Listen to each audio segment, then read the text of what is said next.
नमस्कार दोस्तों, स्वागत है आपका हमारे चैनल ज्ञान लो में। आज हम बात करेंगे एनसीईआरटी एक्सरसाइज सॉल्यूशन के बारे में, जो कि क्लास 8 साइंस का चैप्टर 4 हम आज सॉल्व करेंगे, जो कि है मटेरियल्स, जिसके अंदर मेटल्स और नॉन मेटल्स हैं। तो इनको हम सॉल्व करेंगे, तो उसके एक्सरसाइज को सॉल्व करेंगे। पहला क्वेश्चन लेते हैं, which of the following can be beaten into thin sheets. इनमें से कौन सा जो चीज़ है, जिंक, फॉस्फोरस, सल्फर या ऑक्सीजन, जिसको हम थिन शीट्स के अंदर जो है कन्वर्ट कर सकते हैं। अब जब हम किसी चीज़ को थिन शीट के अंदर कन्वर्ट करते हैं, वो कौन सी प्रॉपर्टी होती है? वो होती है मेलिएबिलिटी। मेलिएबिलिटी जो प्रॉपर्टी होती है, तो वो किसके अंदर है? यानी कि किसी भी धातु को पीट कर चादर के अंदर कन्वर्ट करना। अब यहाँ पे जो मेटल होगा उसी के अंदर ये प्रॉपर्टी होगी। अब यहाँ पे मेटल कौन सा है? यहाँ पर जो जिंक है वो मेटल है। इसकी जो मेलिएबिलिटी और जो डक्टिलिटी है वो मेटल के अंदर ही होती है। तो जिंक यहाँ पर मेटल है, तो फॉस्फोरस, सल्फर और जो ऑक्सीजन है यहाँ पर, ये नॉन मेटल हैं। तो इनके अंदर मेलिएबिलिटी या फिर डक्टिलिटी जैसी प्रॉपर्टी नहीं होती, तो इसलिए इसका आंसर रहेगा जिंक। दूसरा क्वेश्चन लेते हैं, which of the following statement is correct. इनमें से कौन सी स्टेटमेंट करेक्ट है? आल मेटल्स आर डक्टाइल। क्या सभी मेटल डक्टाइल होते हैं?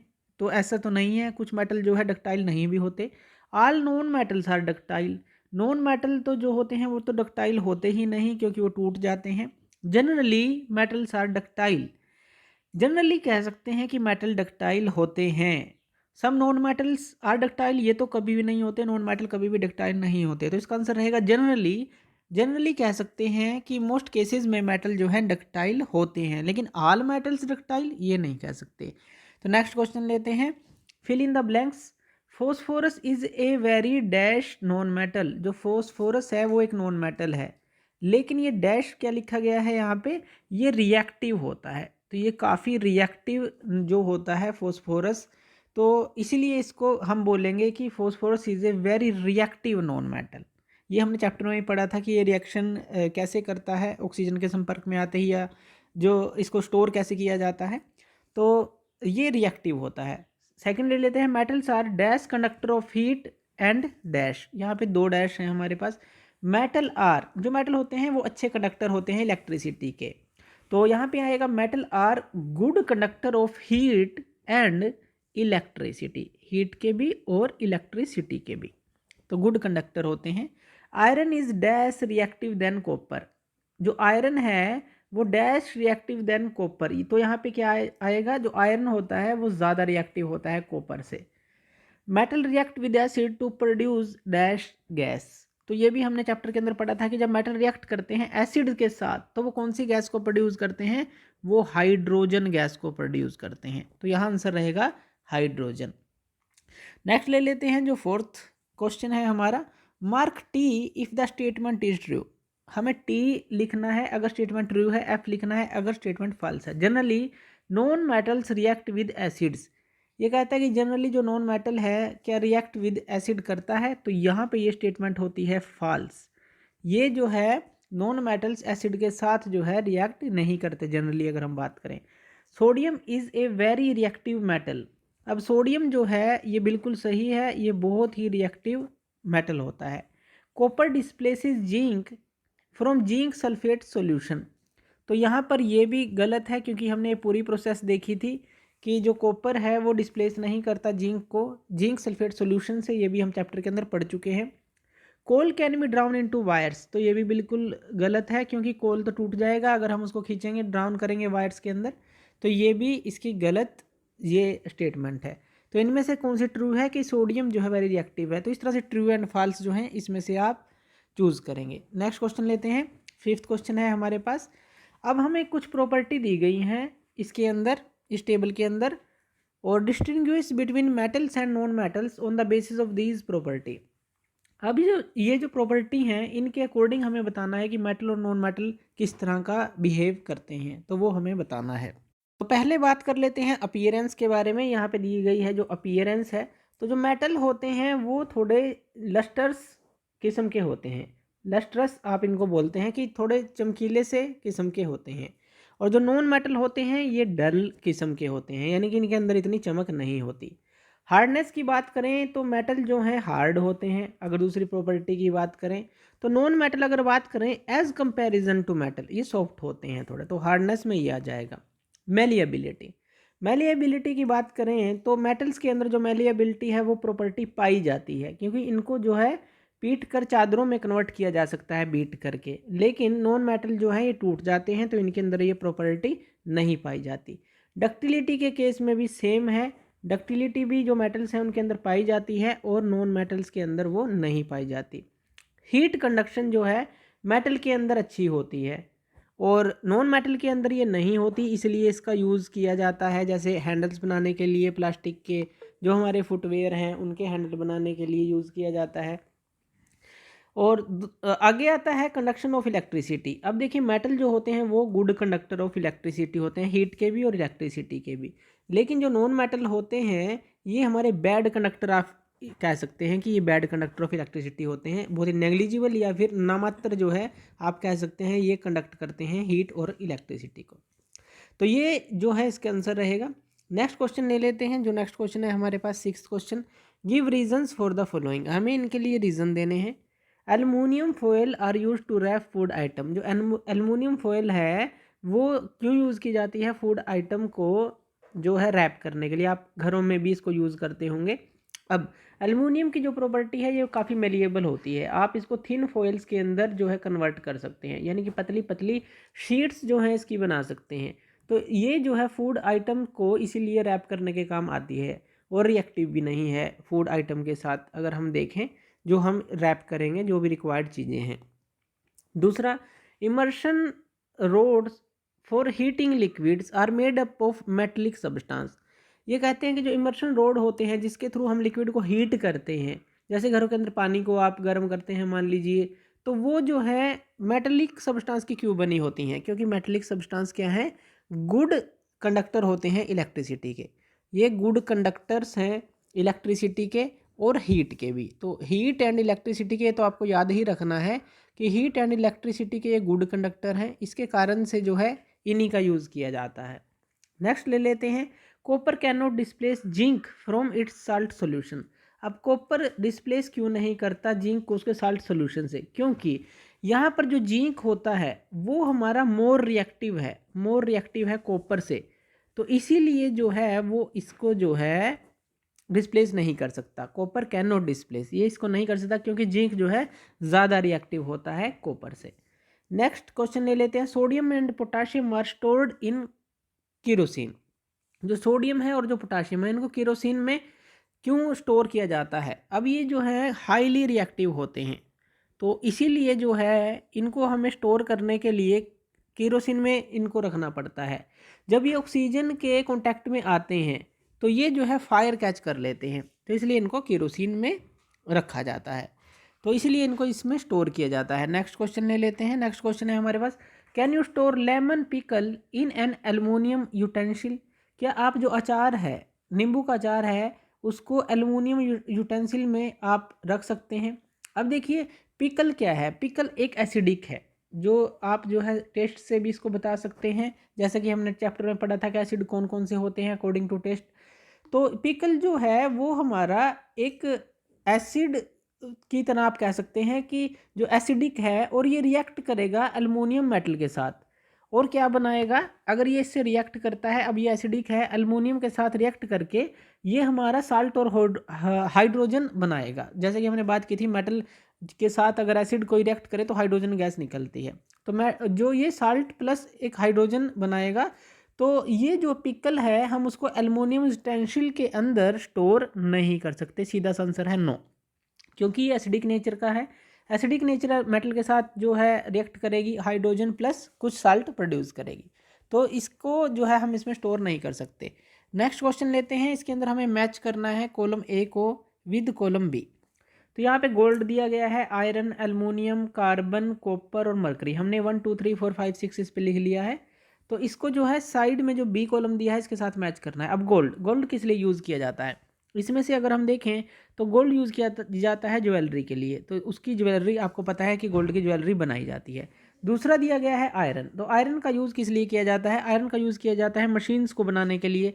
जितनी भी मशीन्स आपने इंडस्ट्री या वर्कशॉप में देखी होंगी वो आयरन की ही बनी होती हैं, तो आयरन का वहाँ पे यूज़ किया जाता है। कास्ट आयरन हो गया, इस तरह से आयरन के जो एलॉय हैं उनका भी यूज़ किया जाता है। एल्युमिनियम का यूज़ किस लिए किया जाता है? थर्ड पे है एल्युमिनियम का। जैसे हमने बात की घरों के अंदर जो है रैपिंग फूड, जो हमारा जो फूड आइटम है उनको रैप करने के लिए इसका यूज़ किया जाता है, तो उसके लिए इसका यूज़ किया जाता है। फोर्थ नंबर पे जो कार्बन है, कार्बन का यूज़ किस लिए किया जाता है? कार्बन हमारा एज ए फ्यूल यूज़ किया जाता है, तो ये आपको याद रखना है, carbon as a fuel use किया जाता है। उसके बाद कॉपर आता है। कॉपर हमारा किस लिए यूज़ किया जाता है? कॉपर जो घरों के अंदर इलेक्ट्रिक वायर्स होती हैं तो वहाँ पर इसका यूज़ किया जाता है। क्यों? क्योंकि ये गुड कंडक्टर ऑफ इलेक्ट्रिसिटी होता है और ज़्यादा से ज़्यादा जो है इलेक्ट्रिसिटी को एक जगह से दूसरी जगह ये आसानी से भेज सकता है। तो कॉपर वायरिंग वाली चीज़ें ही हम ज़्यादा प्रेफर करते हैं इलेक्ट्रिसिटी के केस में, तो इलेक्ट्रिक वायर बनाने के लिए ये यूज़ किया जाता है। मरकरी, मरकरी का जो यूज़ है आपने देखा होगा डॉक्टर के पास जो थर्मामीटर होता है उसमें मरकरी होती है, तो इसलिए इसका यूज़ जो है थर्मामीटर्स में मरकरी का किया जाता है। तो इनमें से ये आंसर इनके रहेंगे। नेक्स्ट क्वेश्चन ले लेते हैं, व्हाट हैपन्स व्हेन, क्या होगा जब डाइल्यूट सल्फ्यूरिक एसिड को डाला जाए एक कॉपर प्लेट के ऊपर, तो क्या होगा? अब देखिए यहाँ पे क्या होगा, कोई भी रिएक्शन अगर हम चाहते हैं यहाँ पर कि हम सोचते हैं कि कोई रिएक्शन होगी, तो कोई भी रिएक्शन यहाँ पे नहीं होगी, क्योंकि आपने क्या लिया है? डाइल्यूट। डाइल्यूट का मतलब होता है जिसके अंदर काफ़ी सारा आपने उसकी जो स्ट्रेंथ है कम कर दी हो, काफ़ी सारा पानी मिला दिया हो, डाइल्यूट कर दिया हो उसको। तो आप अगर उसको कॉपर प्लेट के ऊपर अगर उसको रखते हैं, उसको गिराते हैं, तो कोई भी जो रिएक्शन है नहीं होगी। लेकिन अगर डाइल्यूट की जगह आप कंसनट्रेटेड ले लें, ये ध्यान रखिएगा, अगर आप कंसनट्रेटेड यानी कि जिसकी जो स्ट्रेंथ है काफ़ी ज़्यादा है वो कॉपर प्लेट पर गिराते हैं तो हाइड्रोजन गैस निकलेगी। जैसे कि हमने बात किया एसिड के साथ अगर मेटल रिएक्ट करेगा तो क्या होगा? हाइड्रोजन गैस निकलती है। तो इस केस के लिए नो रिएक्शन, लेकिन उस केस के लिए अगर कंसनट्रेटेड आप लेंगे तो हाइड्रोजन गैस इवोल्व होगी और एक blue coloured copper sulphate crystal भी बनेंगे। तो इस तरह से आप इसको समझ सकते हैं। Second, iron nails are placed in a copper sulphate solution. आपके पास एक कॉपर सल्फेट का सोल्यूशन है, कॉपर सल्फेट यानी कि CuSO4 आप उसको बोल सकते हैं। इसके अंदर आयरन की नेल यानी कि कीलें जो हैं वो आप इसके अंदर रखते हैं, ये ऐसा बोल रहा है, तो क्या होगा? अब देखिए जो आयरन है वो ज़्यादा रिएक्टिव होता है और जो कॉपर से, क्योंकि जो कॉपर सल्फेट का सोल्यूशन है तो यहाँ पे जो आयरन है वो मोर रिएक्टिव है कॉपर से। अगर रिएक्शन की बात करें, रिएक्टिव की बात करें, तो इस तरह से जो कॉपर सल्फेट का सोल्यूशन है इस रिएक्शन के अंदर क्या होगा, हमें ब्लू कलर जो है कॉपर सल्फेट का वो फेड होता दिखेगा। ये जो सोल्यूशन है इसका ब्लू कलर होता है तो वो हमें फेड होता दिखेगा।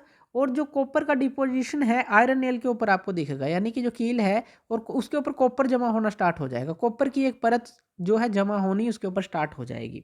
ये इस तरह से अगर आप इसकी रिएक्शन देखें तो वो क्या होगी। अब आपने क्या किया, आपने आयरन को CuSO4 के सोल्यूशन में डाला, यानी कि आयरन Fe कॉपर सल्फेट के सोल्यूशन में डाला, तो आपको क्या मिलेगा? FeSO4 मिलेगा प्लस Cu मिलेगा कॉपर। तो इस तरह से जो है जो आयरन सल्फेट मिलेगा और कॉपर आपको मिलेगा। तो ब्लू कलर कॉपर का जो कॉपर सल्फेट का वो फेड होता दिखेगा और डिपोजिशन मिलेगा कॉपर का आयरन नेल के ऊपर। तो यहाँ पे इस तरह से होगा। नेक्स्ट क्वेश्चन लेते हैं। सोलोनी took a piece of burning charcoal, उन्होंने एक बर्निंग चारकोल का पीस लिया and collected the gas evolved in a test tube, और उससे जो गैस बाहर निकल रही थी, मान लीजिए कोई चारकोल है उससे बर्निंग है ये और ये गैस निकल रही है, इस गैस को उन्होंने कलेक्ट कर लिया किसके अंदर? एक टेस्ट ट्यूब के अंदर। तो how will see find the nature of gas, gas के नेचर को वो कैसे फाइंड आउट करेंगे? अब जो टेस्ट ट्यूब के अंदर गैस है तो वो क्या करेंगे, मान लीजिए इस तरह से हम इसको समझें कि हम एक टेस्ट ट्यूब ले लें, हमने एक टेस्ट ट्यूब ले ली और इसके अंदर हमने जो है गैस को बंद कर लिया। अब ये क्या है? यहाँ पे गैस है। अब इसके अंदर कुछ ड्रॉप्स ऑफ वाटर मिलाई जाए, तो इसके अंदर हम मिला देते हैं कुछ ड्रॉप्स ऑफ वाटर, यानी कि थोड़ी 2-4 ड्रॉप आप इसको मिला दें और टेस्ट ट्यूब को अच्छी तरह से कवर कर दें ड्रॉप मिलाने के बाद, और इसको अच्छी तरह से शेक करें, हिलाएं। शेकिंग के बाद आपको इसी सॉल्यूशन को टेस्ट करना है जो आपने ड्रॉप डाली हैं, शेक कर दिया, अच्छी तरह से मिला दिया।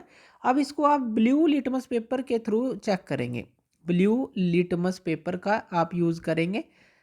तो इस सॉल्यूशन को ब्लू लिटमस पेपर के ऊपर गिराएंगे, अगर ये चेंज करेगा ब्लू टू रेड तो गैस एसिडिक नेचर की होगी, यानी कि अगर ये ब्लू से रेड कलर में चेंज हो जाए इस सॉल्यूशन के साथ तो जो गैस होगी वो एसिडिक नेचर की होगी। इस तरह से आप इसका जो नेचर है वो चेक कर लेंगे, आसान है, ये हम चैप्टर में पढ़ ही चुके हैं। नेक्स्ट क्वेश्चन लेते हैं।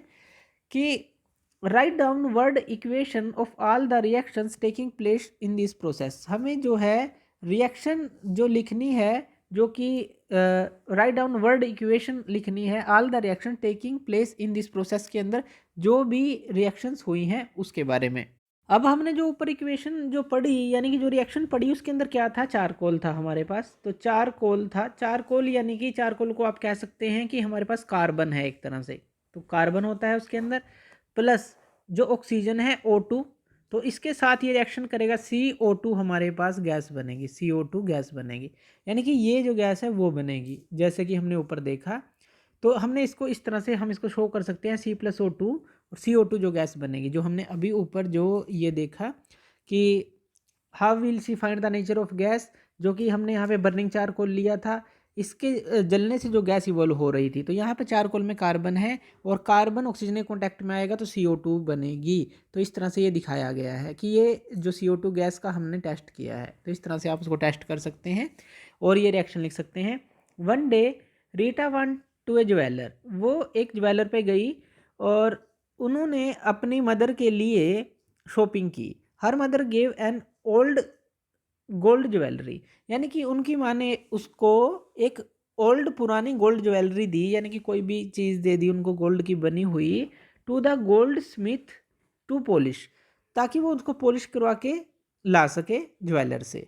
Next day when they both the jeweller back, जब वो ज्वेलर के पास दोबारा गई और ज्वेलरी को वापस लेके आई, उन्होंने देखा वहाँ पे स्लाइट लॉस हुआ वेट का। तो can you suggest reason for the loss of weight, की जो वेट का लॉस हुआ वो क्यों हुआ। अब ये क्या है कि आप क्या है ज्वेलर के पास गए, जैसे आप भी जाते हैं ज्वेलर के पास और बोलते हैं कि इसको पॉलिशिंग कर दो अगर आपके पास कोई गोल्ड की चीज़ है। तो जब आप उसका वेट देखेंगे तो वेट आपको कम मिलता है, माइन्यूटली कम मिलता है। ऐसा क्यों होता है, क्योंकि जो गोल्ड ऑर्नामेंट होते हैं उनको एक लिक्विड के अंदर डिप किया जाता है जिसको एक्वा रिजिया बोलते हैं। तो यहाँ पर ये क्या है हमारा एक्वा रिजिया। तो एक्वा रिजिया हम उसको बोलते हैं। एक्वा रिजिया का जो दूसरा नाम है, ये मिक्सचर होता है HCl और नाइट्रिक एसिड का, यानी कि HCl प्लस जो नाइट्रिक एसिड है इसका ये मिक्सचर होता है। और जब इसके अंदर गोल्ड, यहाँ पे ये सॉल्यूशन है हमारे पास, और इसके अंदर आप कोई भी गोल्ड की चीज़ इसके अंदर अगर डालते हैं तो उससे क्या होता है, जो आउटर लेयर है गोल्ड की वो उसके अंदर डिजोल्व हो जाती है और अंदर की शाइनिंग लेयर जो है बाहर निकल आती है। तो आउटर लेयर तो इसके अंदर डिजोल्व हो चुकी है, चाहे माइन्यूट सा फर्क पड़ा है, आउटर लेयर उसने उतारी है, तो इसलिए जो है वेट जो है कम मिलता है। तो इसीलिए जो है ज्वेलर्स पे जब भी आप करवाते हैं ये पॉलिशिंग वगैरह, तो उससे क्या होता है आपको उसके एक थोड़ा सा नुकसान झेलना ही पड़ता है। उसकी परत जो है, आउटर परत जो है निकल जाती है, इनर शाइनिंग लेयर आ जाती है। तो ये भी आप ध्यान दीजिएगा अगर आपको नहीं पता था इसके बारे में। तो ये था हमारा जो एक्सरसाइज सॉल्यूशन था क्लास 8 साइंस का चैप्टर 4 का। तो थैंक यू वीडियो देखने के लिए, और इसी तरह की वीडियोज़ के लिए आप हमारे चैनल ज्ञान लो पे हमें सब्सक्राइब कर सकते हैं। धन्यवाद।